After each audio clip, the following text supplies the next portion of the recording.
Joining me today is Repurpose's very own Ashley Johnston, our General Manager of Business Development, and John McKew, our National Executive Officer of the Australian Organics Recycling Association. Gents, welcome. Between the two of you, huge amount of knowledge here across policy, industry, and what's next. We want to discuss around our fantastic sector, often under-recognised, I think, in terms of the value that we contribute around organics. Fair statement? Fair statement. Yeah, and lots of opportunity. I think it's an industry which is not really well understood by the majority of people in this country. And I know that Repurpose does some great work in education. We're trying to do work in education and advocacy. So yes, I think you're right, George. I think it's a gem that's still being discovered, the organics recycling industry. Why do we think that is, Ash? I think as we educate ourselves and climate change and see the impact that's having, we're going to appreciate the end markets and the value of what we're putting in the bin. And the quicker we get to that point in time, everyone's going to realise that we're actually sitting on a pretty exciting opportunity in the organics industry, and we can really transition Australia to that circular economy really, really quickly if we embrace it. And it's quite a broad sector, isn't it, really? We talk organics and covers so many different streams. Obviously we've got food waste, we've got food and garden organics, you've got organic residues from municipal waste, and just the sort of remit of what the resource opportunity is. I think quite often it's hard for people to get their head around. I mean, what we're actually talking about when we think about how much organic waste is actually out there, the various forms that it's in, but from a sort of national perspective, it must be huge when you put all those things together. Oh, it is. And look, it's 14.9 million tonne of organic waste generated in Australia every year. Wow. So, and you're right. I think we think about food organics, we think about garden organics, we think about biosolids to a degree, those of us in the industry, but there's all that agricultural waste, there's forestry waste, there's all that organic that comes out of vineyards, that comes out of horticulture, and there's an enormous range of feedstocks that go into this thing we call organics. Wow. Nearly 15 million tonnes nationally. Yes. How much of that do we think we're covering today? We're only recycling at the moment 7.7 million tonne of it. Wow. So just over half, about 52% we are currently recycling. So that's the challenge. We've got all this feedstock already, and it's really kind of interesting at the moment because with this latest economic contribution report that we've put out, the industry is actually flatlining in terms of we're actually processing more than we ever have at any point in time in our history as an industry, but we're plateauing in terms of how much there's more material being generated than we can actually process at the moment, that we have the capacity to process at the moment. So the industry is actually plateauing out in terms of how much it is producing, simply because every man, woman and child in this country produces 550 kilograms of organic waste, and we're processing 282 kilograms. So if you've got a net population growing, which we have in Australia, our population, if that population grows, we're generating more organic waste. We're not keeping up. That's why it's so important, the work we do with AORA, Australia's peak national body. We're responsible for, guiding and developing the strategic plan. We're the connection piece between processors, government, federal and state, that is, of mapping out what the opportunity is and working out what we need to do to execute. And it's the easiest waste stream, in my opinion, to drive value from and to recycle. But the education and policy needs to continue to mature and be at a national approach more than just state by state for it to really harness the opportunity that's there. I think the numbers are... they're really mind-bending, really, when you start thinking about the volume of waste. And even when you break it down even more so, I was at a food waste summit recently through some work through Melbourne's Northern Food Group, and I was presenting at a conference there, and there was one particular initiative around just food waste more broadly, and they really broke it down rather than tonnage to a sort of per meal basis. And some of the numbers that were out there, and I did take note of them because they hurt my brain to first understand, and some of the stats that were out there, but they were talking on a global perspective. something in the vicinity of 1 billion meals per day go to waste. Effectively, the amount of wastage as it relates to food waste would be enough to feed the almost 1/3 of a global population that go hungry in terms of food scarcity. You break that down to an Australian perspective, we're at 29 million meals a day. I think our food scarcity, whilst it's less than being a more developed nation, some of the stats would indicate still 1 in 5 Australians have a food scarcity issue. And so if we start at the start of the hierarchy, just the amount of organic waste in these examples in food waste that could be avoided in the first place. Yes. It's quite scary, really. Oh, and it's about, Well, it's almost abhorrent, isn't it? When you start thinking, you kind of go, wow, what are we doing wrong here? Absolutely. And to think that many people are still going hungry and we're throwing all this food away. It's not just food as well, it's energy. It's renewables. If it's harnessed the right way and processed in the right That's right. Equipment. Through the right technology. We're throwing away in a whole, valuable energy that we don't have to impact our earth on moving forward. So that's the exciting bit. So tell me about that. So energy, how does food waste become energy?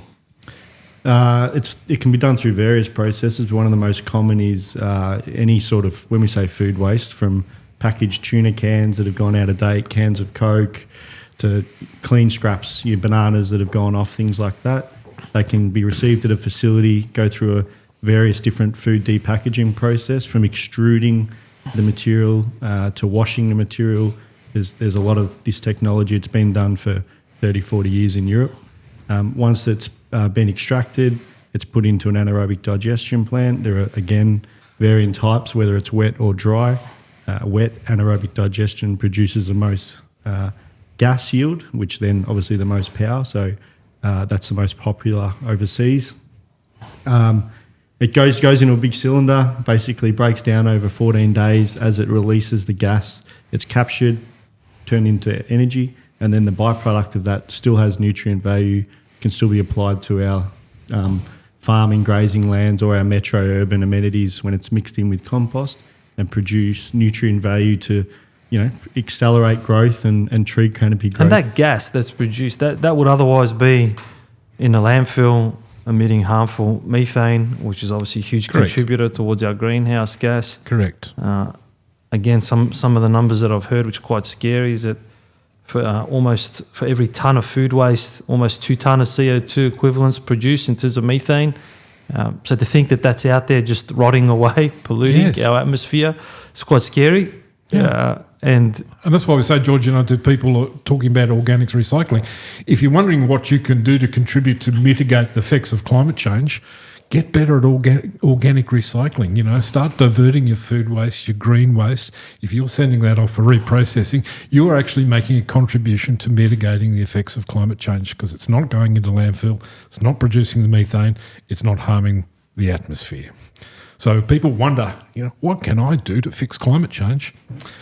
Get really good at organic recycling. That'll make a difference. It's a high impact, right, from an emissions perspective, given even the scale of opportunity you've just mentioned there.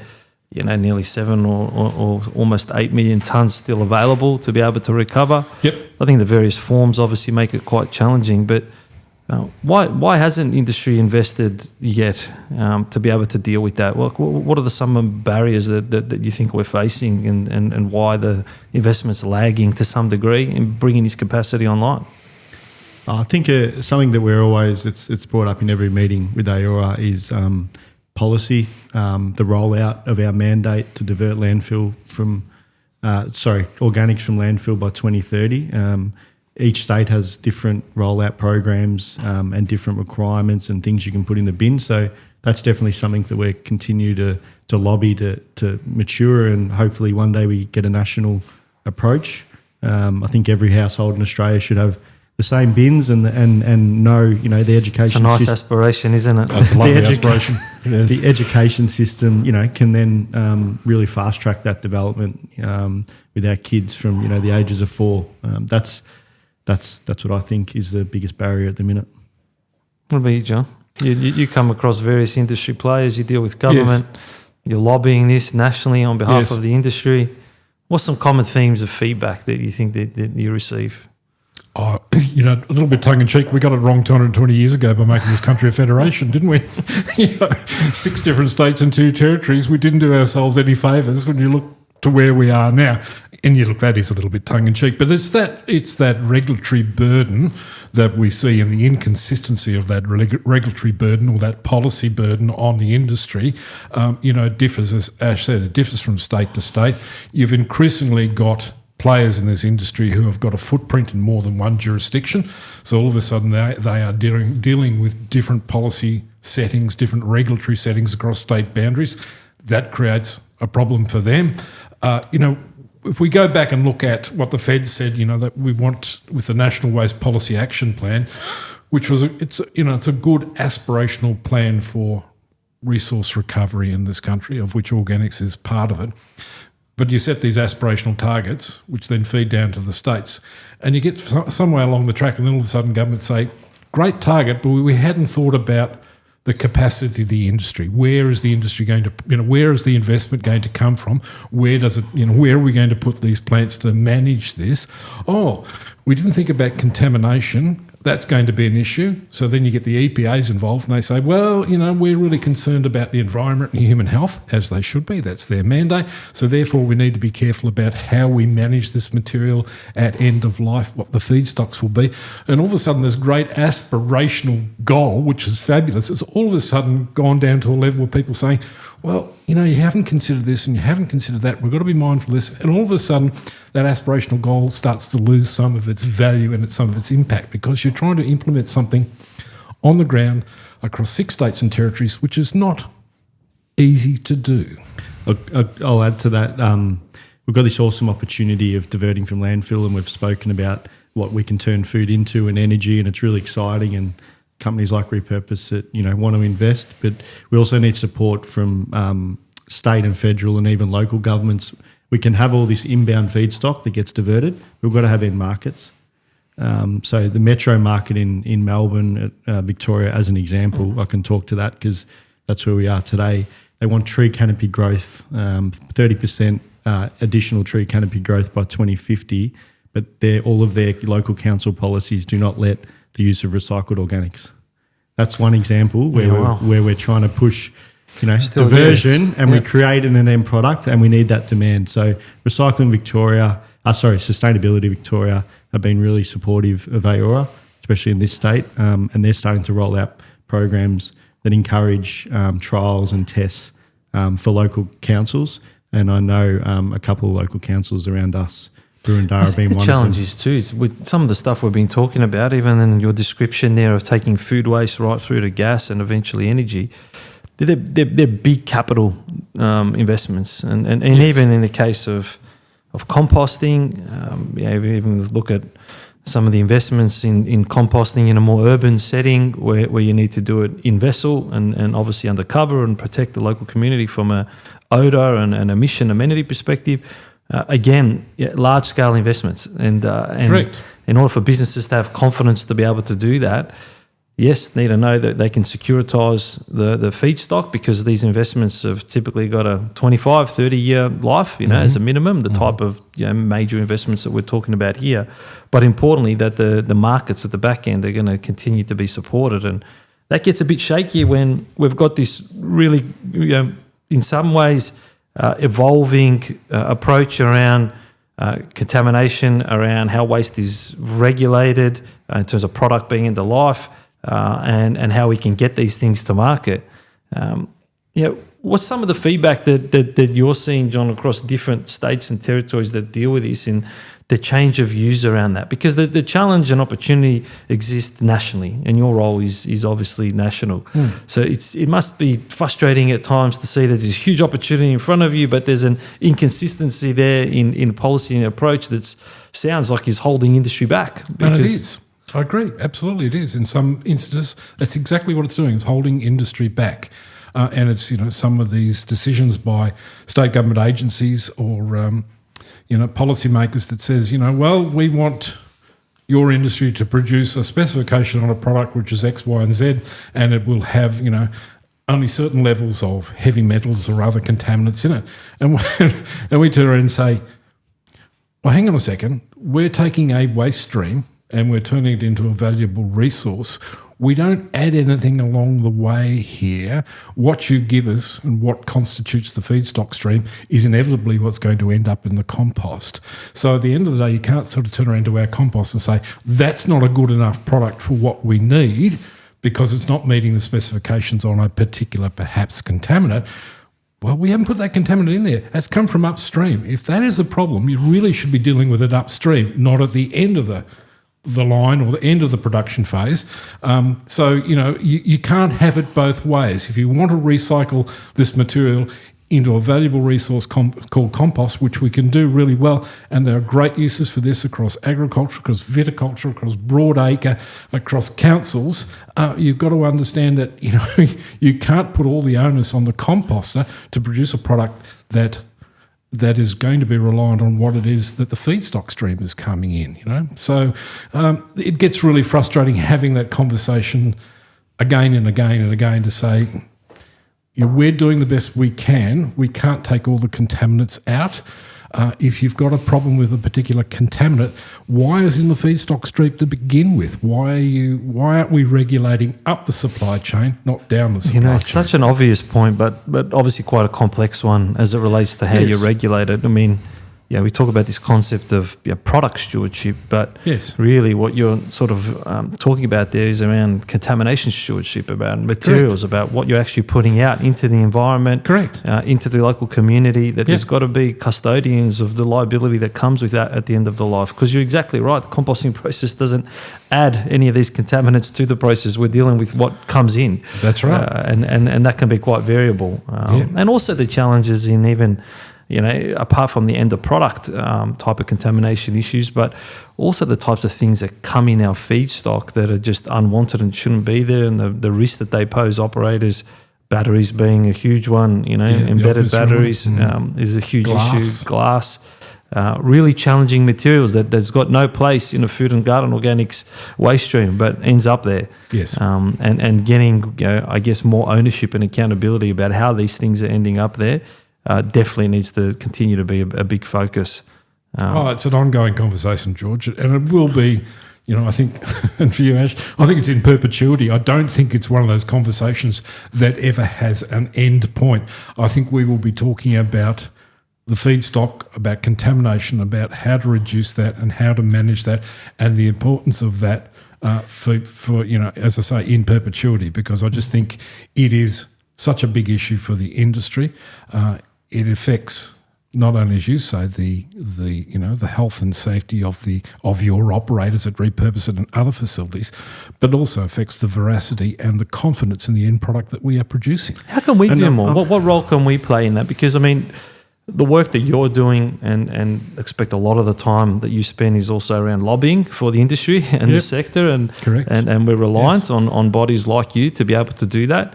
But ultimately, if we just break it down to, at some point, a local resident who may have a food and garden organic collection service at their property has to physically make a decision on what they put in the bin. And the better informed they are, the better, I guess, in terms of their willingness to participate in the circular economy and what value they put on that in terms of their personal morals around protecting the environment. Will often result in how effective they are at that, and what they put in their bin, and how deliberate and purposeful they are in terms of putting the right things in their food and garden organics bins. Correct. What can we do there as an industry to sort of drive their confidence and their behaviours more to get that outcome that's important for us? I think it's how we sell the story in the education piece, George. I think if we make it really basic and open up the door and look at every park and garden that our kids run around on, and say that the things we're putting in the bin could drive so much more value. And back to John's touch on the requirements to the spec, I'm a big one that we need to really protect our Australian standards, and there needs to be requirements because it will drive value long term for the industry. We are producing something that is of value. But is that important because it gives the end users that reassurance that this is a really valuable product that comes out? Correct, but we probably need to look at more holistically, and because it's in the recycling stream, it's restricted in what it can be used for. But I think everything we apply for land needs to be looked at like that. we're not looking at the synthetic fertilizers we're putting on land and testing them. Yeah, that's the irony. It is the irony. So I think from a household perspective, if you take that approach and we educate from 4-year-olds up with that outlook, I think that's how we get change. I think you're right. There's a story to tell around our industry. There's a story to tell, a really compelling story about the circularity of what we do.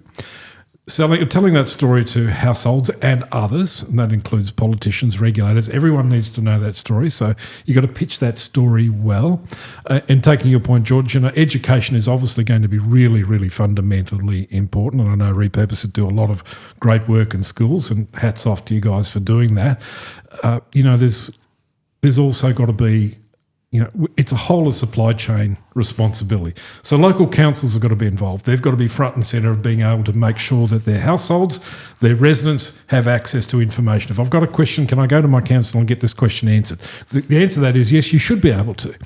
And I, even the other day, just went on to the Recycle Mate app on my phone the other day just to check in my own, where I live in Ballarat, what can I do with a pizza carton? Or what can I do with this? And it was more about me just checking and just seeing how good this was. And it worked really, really well. It's a good example that because they get confusing, even for us who are in industry, because what can you put in? Pizza boxes? Can you put plastic lined cardboard boxes in or not? Yes. People ask me about napkins. And then every now and again we'll get one on, well, I'm not sure. It depends where you live. It depends which council you're in. Correct. It depends which state you're in. It sometimes can get confusing. It gets very confusing. And if in doubt, leave it out. Yeah, and I think we focus too much on the negatives as well when we're looking at the contaminants and things like that. And as an industry in AORA, we're always trying to upsell the benefits of composting soils and carbon into our soil and what that will have on our climate. Absolutely. I think, we live in a world today where there are more contaminants than the 90s and early 2000s. So continuing to look at the positive benefits will mature the market and drive confidence for the consumer. And it's a really good story. It's a really good product. Compost is a fabulous product to be putting into agricultural or on our parks and gardens. I think there's a piece there to ensure that that users of the system, and we're breaking it down to a community perspective here in terms of the source separation of organics. Whatever the output is, got to have confidence that education about where it goes and what happens, I think, is absolutely important. I think equally as important is confidence in the sector that that's how it's being done. So if we sell the message that the organics are being recovered for their highest and best use, and that's going back to add carbon to soil or unrecoverable food that is now perished and doesn't have enough shelf life to fill the hungry Australians, which should always be the first priority for food waste. I mean, obviously avoiding it in the first instance, but Correct. The next best will be absolutely to get it to hungry Australians if we can. Mm-hmm. And if we can't, then we want to get the best use for it. And if there's ways to convert that to energy, well, that's great. I think what's really important is that we've got to make sure that people believe and have confidence that that is actually what's out there and happening. And I think the organic sector has done a really good job of actually, delivering on its promises and its outcomes. Maybe local community in other markets have been a bit scarred by some horror stories, and we've seen in other adjacent markets where that hasn't necessarily been the case. We've seen examples, commingled waste being picked up from the same municipal trucks as a municipal or a general solid waste bin, and those things hurt. They hurt the whole industry. But from your perspective, how do you see the participants in the industry and the level of sort of service quality out there as a sector? How do you think it performs in terms of its recycling outcomes? We've obviously seen more investment in there. We do it well? I think we are. I think we are. I think we've got a long way to go. If we talk about the fact we're only recycling 52% at the moment, and we're still sending 5.7 million tonnes per annum of organics to landfill, we've still got a way to go. We've still got room to move. We've got room to improve, notwithstanding what you, George, and certainly what Ash has said about end markets. At the end of the day, this is a commercial industry. It has to make money to survive. It's got to have markets to send its products to. So it's all very well to say, we're doing all those wonderful altruistic things about diverting organics from landfill and saving the production of methane. That's fabulous. It's wonderful. And if we're recovering food waste, which we can't feed to people, that also is wonderful. But we've got to have end markets. and we've got to continue to grow end markets, got to continue to grow demand for our products and sell our products. So there is plenty of room to move in the industry. And so in answer to your question, this is an evolution, almost a revolution that is going on in terms of the recovery space and in terms of what we are doing. So we're on a journey. So we've still got a long way to go. But how are we doing well? I think we are doing well, notwithstanding the challenges we've got. Ash, you're obviously heading up business development and Repurpose, but you're also a significant investor in the business. Thinking about how you invest your money in terms of this sector and those challenges that exist in front, what are the types of things that you think about when you look to deploy your capital? Obviously, what we discussed before, I think the most exciting thing would be to build an anaerobic digestion plant and transition that gas that would have been in landfill and emitted to the atmosphere into renewable energy. That excites me, but I think something that I look at Victoria that frustrates me is New South Wales now mandated a timeline to divert commercial food waste from landfill. So I'd love Victoria to have the confidence, and just industry's waiting for that opportunity. I like that New South Wales have done it as a staggered approach over 3 years, because I think that is how we can control the contamination and maybe learn, as we go through that process. But once they make that announcement, George, you've got to think, then you've got to educate the restaurants and everyone with a new bin system. You've got to have a fleet of trucks, collection. It's going to, it's 5 or 10 years transition in reality. So the quicker, they pull the lever on that, and industry is waiting to invest. That's what I'm excited about. It's a whole new frontier in that. You definitely need some states and territories to make the leap. We've seen that in other sectors, and it's great that there's going to be obviously a commercial food mandate in New South Wales now coming in. You must be very excited by that. John, in your role? Oh, of course. We're buoyed by that. It's another great opportunity.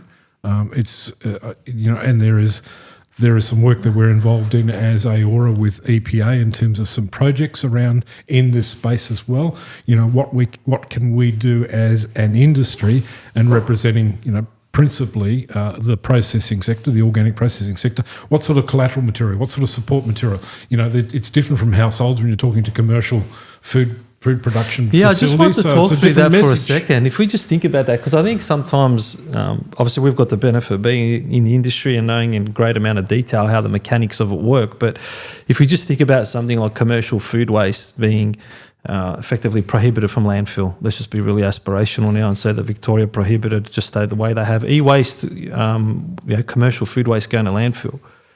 The actual work and effort that needs to happen in the system in the background around that. So you need to have commercial food waste producers, whether they're in manufacturing or restaurants or hotels or catering events, actually have source separation processes embedded into their operations. So they need to have a dedicated system. And if you're talking about a really large or complex bit of infrastructure, like a really large hotel or entertainment complex, that's logistics within the complex itself to make sure that you've got the right bin in a kitchen, not necessarily designed for it. We've seen this even in the case of food bins in people's home now with food and garden organics. Where do I put the bin? Is there enough room? It doesn't fit in my cupboard. What do I do with it? So there's a practical, real challenge in actually how you source separate it.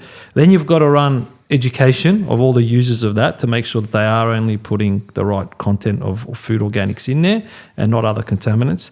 Then it's actually got to be bulked up to a degree, whether that's a bin of some type of configuration. And then you need to build enough volume so that the people collecting that and sending it to a large facility and using the aspiration that Ash has put out there, a large anaerobic digester dealing with this would be great. There's already a few of them across the country and a few here in Victoria that are doing really well. But that whole logistical effort and the economics around it takes time to build, because it's not going to be very efficient for somebody to send a big collection truck to pick up 1 ton of food organics if they would normally go and do a collection run that filled their truck to its max capacity of 8 or 12 ton. It takes time before you're able to build that scale. And I think sometimes people don't understand how much effort needs to go in to actually collect it and get it in the form that can go to these big processes. And we've spoken a lot today about the environmental impact. Imagine the stimulus that would do to the economy as well. There's hundreds of millions of dollars of deployment to manage Victoria's commercial food waste that would be spent. job creation. And then once we produce more of this end market product, that's more applied to land, so it's more jobs. Park and gardens are going to be healthier. There's more tree pruning. It's going to all our mandate, for deurbanising. Have Metro you got a sense Melbourne. on that, John? Have you got a sense on what the economic opportunity is? Have you done any work on that as AORA? Not specifically on the commercial food waste, but certainly in terms of the overall sort of economic contributions of the industry. Yes, we've done work, we've done modelling on that. That's probably the bit that we got to continue to advocate, because I think from a policy setting and government point of view, we're sort of looking at isolated areas and we're trying to just fix that. But if we look at it holistically, the opportunity, we live in it so we can see it, but it's getting that across to the right levels of government and people at home as well. I think to support it, because we talk about this a lot. Actually, it's really the next frontier of opportunity in terms of resource recovery. All the drivers are there. It's one of the largest emitters of obviously emissions. It's a huge opportunity in terms of resource that could drive a lot more value in the various forms that we've spoken about: compost, obviously biogas, and what it can unlock in terms of circularity and economic opportunity for the country is quite substantial. Correct. It's interesting, even in other streams of organics, we've been talking a little bit about food waste here, but some of the other organic residues, I think you mentioned maybe things like timber residues from manufacturing processes. Quite often explain to people that it's a really challenging business to build a sort of financial model on when your supply chain, as it relates to your inbound volumes and quite often your inbound revenue, but not always the case, because on sometimes your inbound volumes we actually procure for a fee, and maybe Ash, you can touch on that in a moment. But they're often reliant on other businesses, manufacturing processes. They're either byproducts of a manufacturing process, and they're subject to their own sort of economic conditions that drive volumes up or down, or their production constraints. And then we're trying to build a business model that can take those, value add them, and then supply different market dynamics at the other end when we've got a finished product that's been refined, and all the various forms that need to take. And the sort of drivers across those two markets can be different. Yes. In some examples. Yes. Some of it, in the case of timber manufacturing, has got relation to the Australian dollar and obviously export. And it's a really complex and at times vulnerable supply chain, the circular economy. And it's quite a challenging one to build a business on the back of. So how do you sort of see the industry reacts to that? And how do you think it's evolved? And maybe we stick on the pine bark residue one, because that's a one that has definitely stood out. That the evolution of that in terms of transitioning to a circular economy from being a byproduct and a waste to now a resource, I think has really been a great example of how things have evolved. But you've lived and breathed that more than anyone, Ash. Yeah, I guess probably people at home, when they buy their pine bark and apply it to their garden, don't realise that, that was a waste 40 years ago, and it was these large sawmills out in the middle of nowhere would put it out in the back paddock and every winter burn it, basically, and emit, think about the emissions that would have caused. And over time, the value has been created. I think there's been some real leaders in that industry to drive the market and challenge, what we can do with those products. It's a virgin, clean residue. So when we talk about recycled organics, it's definitely an important factor in ensuring that we produce a product that meets Australian standards. It's so valuable. So we do procure that material now, George, and it's extremely expensive. And to the point where if we didn't do that, they wouldn't exist for our market, because it would be used to burn for energy. Now that the syngas, and there's so many different applications that the mills could internalise that with. So if I reflect on that journey, if we didn't lead the market and ensure that it drives real value for the sawmills, they'd still be looking at it as a waste and burning it. It's amazing. It's a great example locally of how a waste product has transitioned to have a value. Industries reacted as a decorative landscape material, including all the way value adding up to packaged material and going right through to retail. But it's changed the economics of that model to the point now where we actually procure what was historically known as a waste. And it's interesting because even on my own travels, other parts of the world have been doing this a little bit longer than us. And in the case of food organics, which we've spoken a little bit about, Only last year I was out at a few different facilities in Denmark, and the economics of these facilities was to take commercial food waste, perished waste, in some cases just municipal waste that had mostly source-separated organics, but in various forms of compostable packaging, some in bulk, some still packaged, and they would receive it at sometimes no fee, so there was no cost for the facilities to dispose of this waste. But the economics of the facility was such that they would produce a biopulp that they would then sell as a fuel to anaerobic digesters who are obviously using that to produce energy.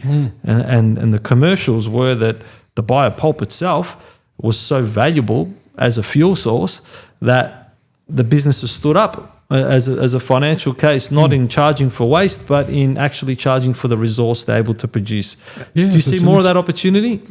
Well, you would hope so, because I think, you kind of look at that and go, wow, does that economic model actually work? And, how do the sums all add up? And I suppose that, the first question is, there's no sort of like we call a gate fee. There's no cost to actually dispose of that product you're talking about. Hopefully there's no subsidies are going in there as well, but there could be grants and things. But look, I think everything's on the table, George, in terms of how the development of this industry goes along. And, we talk about organics processing, we talk about, facilities like yours and others around the country. But increasingly, I think, we look down the track, as you're pointing out, Ash, it'll be organics, it'll be AD, anaerobic digestion, it could be biochar. You'll find facilities will have a mix of different technologies potentially on their site, which will, and you'll be able to sort of switch and turn and sort of move between them depending on what the economics look like. Where am I going to get the best value return, today, or from this feedstock, or from, where my customer base is. And you'll find that there'll be a movement of feedstock around, and you'll probably find that, that we will.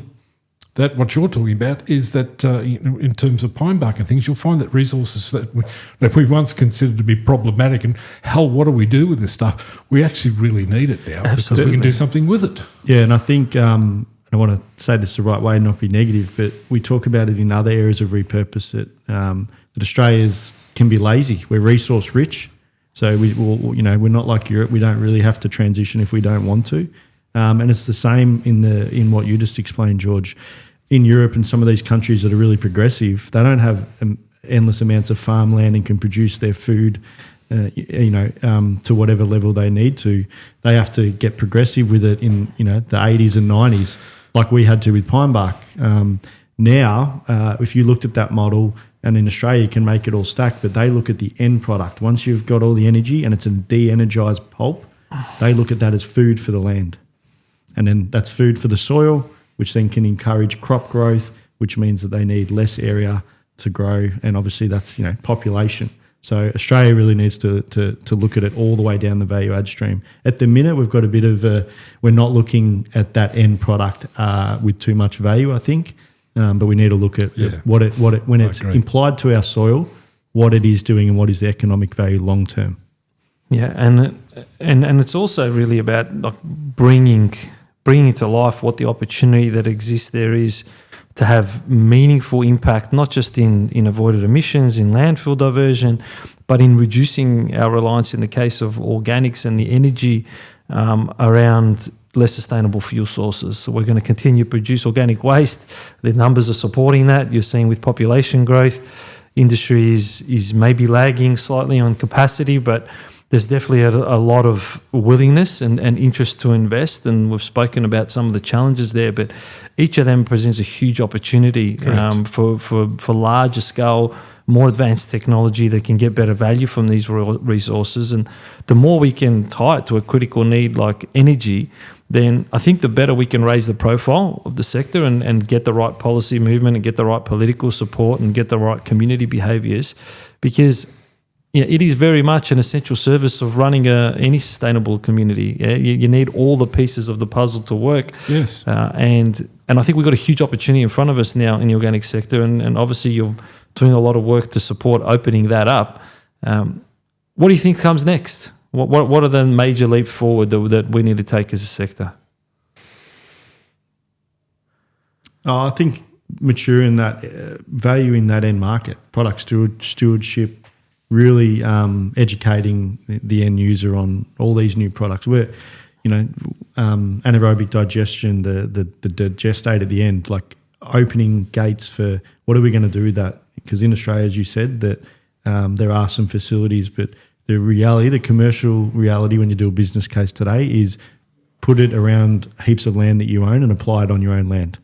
So opening up the gateways where that can be applied to farmers' paddocks, less synthetic fertiliser. Every time we apply fertiliser to our soils, we're killing it. I think I don't know the exact stats, but there's 20 to 30 years left, and there's there's no value in that soil anymore for crop growth. So accelerating that pathway and opening up the opportunity, and then quantifying the value, making sure we're collecting the data to sell that message. I think you're absolutely right. I think, and I come from a farming background and spent large portion of my professional life in primary production agriculture, and farmers just don't understand at the moment. That's not a reflection on them. We have to do a much better job of selling, what we do and the products we produce to the farming sector, and I'm talking right across the farming sector, because the value there for farming and primary production is indisputable with using compost and soil amendments, and so it's there. So I think there is a big prize there, a huge prize there, almost big enough that we won't be able to produce enough compost to meet the needs.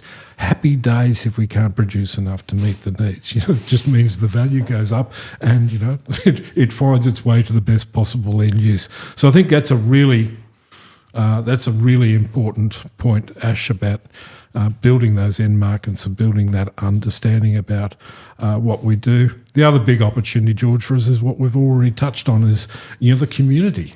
The 25, 26 million people in Australia, the 27, whatever we're up to, educating them about the value of organics recycling. And as I say, we talk about the circular economy, and I'm on record as saying more than once, without a successful organics recycling industry in Australia, we don't have a circular economy. Forget it. It doesn't exist. It's an important piece of a puzzle. When half of our waste stream is organics, if we can't get that half right, doesn't matter what else we do. As far as I'm concerned, the circular economy has failed, and we can't let it fail. So we have to make sure we get this to work properly. That point, 8 to 10%, some estimates of the global CO2 production is from food waste and organics. Huge drivers and opportunity of influence to obviously reduce our impact and across the environment, and open up new markets and push through some of those barriers that still exist. But I think the momentum that we've got is definitely heading in the right direction. I can feel a lot of energy in this sector. Yes. A lot of fantastic work that obviously you've been doing as an association. A lot of businesses like ours that want to continue to invest and push barriers, and even though the business cases might be marginal in some cases, taking a longer term view to push through, and it's also been part of the success of being able to take first mover steps, and some of those come with bold capital decisions that are going to be needed if we're going to really take a leapfrog in this. And also some really good moves in pockets of the country. New South Wales commercial food mandate, great. Very confident Victoria will follow, and I hope that the rest of the country does pretty soon after that. I think they will. But I think the time that we've got now in front of us to sort of capitalise on that momentum is really immense, because we're talking about this more than we ever have. We've got governments listening more than they ever have. We've got industries that have got capital that are looking ways to diversify. We've got good population drivers. Some of the stats I've even seen on Victoria, 10 million people by 2050. You're starting to get to a pretty big, city after that. So now it's about capitalising on all those opportunities that we've got in front of us and just really keep going on this momentum. Yeah, and talk about the energy, which Ash has been talking about. Energy is going to be part of this conversation in perpetuity as well. We continue to need energy. We talk about a transition to a, green energy economy, and that's great. But really, what you're talking about, Ash, with AD is going to have to be part of that solution as well. Yeah, it's the easiest platform to get a true circular economy. We talk about that through all the recycling waste streams, but we've proven it in organics with the forestry residues. And I can see 20, 30 years time from now where people are going to, like you saw in Europe, George, if we make the right steps now, where the producers of organic products are actually procuring your waste streams from your households, because we've developed the end market so much and creating energy from it. And then the flow on from that, again, back to the economy. And this is why we need to, from all levels of government, embrace it, is cheaper rates, cheaper costs to households and people's everyday living. Yeah, real cost avoidance and high impact.